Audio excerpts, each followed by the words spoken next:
రెండేళ్ళు అయింది ఎయిర్పోర్టు ప్రారంభించినారు. సరే, మరి పోయే దారి ఏది? అక్కడికి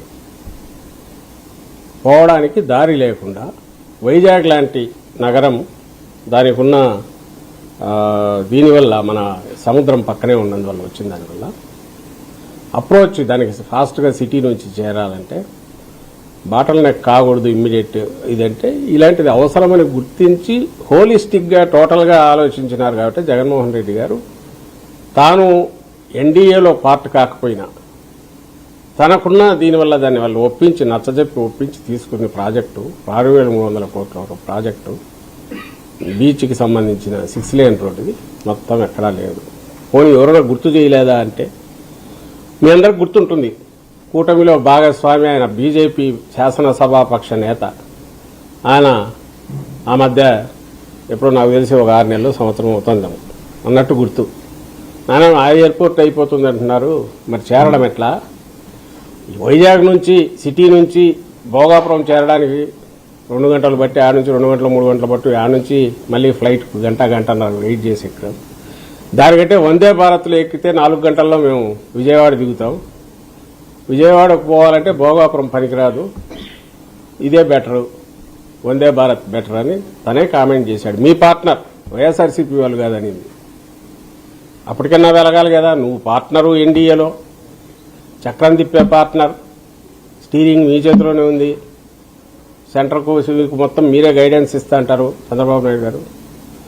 జగన్మోహన్ రెడ్డి గారు తెచ్చిన ప్రాజెక్టు పోనీ అదేమైనా దాచిపెట్టుకుంది కదా, గడ్కరీ గారే ఓపెన్గా చెప్తున్నారు, ఆ రోజే చెప్పాడు. ఇంత జరిగినా దాని గురించి పట్టించుకోలేదు. కనీసం ఈ రోజైనా దాని అవసరం ఉంది ప్రధాని గారి సమక్షంలో మాట్లాడుతున్నప్పుడు అలాంటివి మాట్లాడాలి. ఏదైనా ఉంటే అయ్యా అంతా బాగానే ఉంది, ఎయిర్పోర్ట్ బ్రహ్మాండంగా వచ్చింది, కొంచెం మాకు అప్రోచ్ కూడా ఇది ఉంటే బాగుండేది అని కనీసం ఈ రోజు కూడా ప్రస్తావించాలా. వాళ్ళ కొడుకు ఏదో అర్థమైందా రాజా అన్నాడంటే ఎవరినన్నా తెలియట్లే కానీ మరి లోకేష్ ఆయన అన్నాడని అన్నారు. నేనైతే వినలా. అన్నాడా? మరి ఎవరినట్టున్నాడో అర్థం కావట్లేదు. ఏ స్టేజ్ మీద ఉన్నాను అనుకుంటున్నాడు, ప్రధాని సమక్షంలో ఏం మాట్లాడాలో కూడా అర్థమైనట్లేదు, ఏ కోరిక కోరాలలో కూడా అర్థమైనట్లే. అక్కడ కూడా లోపలైతే తనుకొని వస్తుంటుంది అనుకుంటా. ఎట్లా అట్లా జగన్మోహన్ రెడ్డి గారిని ఎట్లా తిట్టాలి అని ఉంటుంది. స్టేజ్ దొరికితే అదే వాళ్ళకు చేతనండి. కేవలం ఆయన చూసి కొంచెం కట్టడి చేసుకున్నట్టున్నారు. అక్కడ తట్టుకోలేక అర్థమైంది రాజా అన్నట్టున్నాడు. ఎవరన్నాడో ఎందుకన్నాడో నాకైతే తెలియదు. మరి అది కూడా జగన్ గారిని ఉద్దేశించి అని వింటాడు అనుకుంటున్నా. సో ఇది పరిస్థితి. సో నువ్వు అప్రోచ్ లేకుండా చేసావు. దాని గురించి జగన్మోహన్ రెడ్డి గారు తెచ్చిన పర్మిషన్ ఉంది, అది కూడా ఉపయోగించుకోలేకపోయావు. ఎయిర్పోర్ట్ నువ్వు కట్టింది లేదు.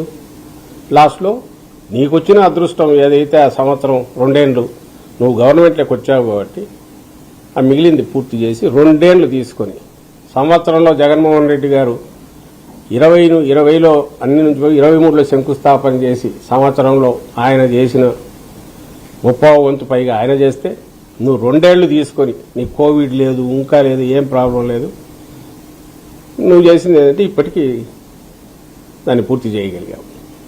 అయితే నేను మళ్ళీ అంటున్నా, తీసుకో, క్రెడిట్ తీసుకో, ఇంకోటి చేసుకో, బట్ ఖచ్చితంగా జగన్మోహన్ రెడ్డి గారికి ఎలాగో ఇవ్వవు కానీ ఎదురు బ్లేమ్ చేయడము, తప్పుడు ప్రచారం